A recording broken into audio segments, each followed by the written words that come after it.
Nagsasarado siya. Ayan, kaya nga nakahiya. Ang dami eh.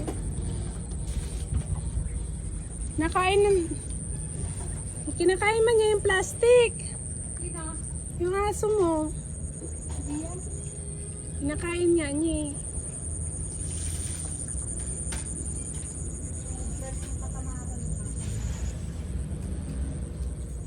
Baka kasi wala kang tubig.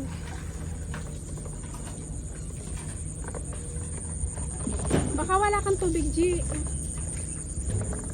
Ang dami makahiyaw. Ayan, pag ginaganon mo siya, sasarado. Ayan, sasarado siya.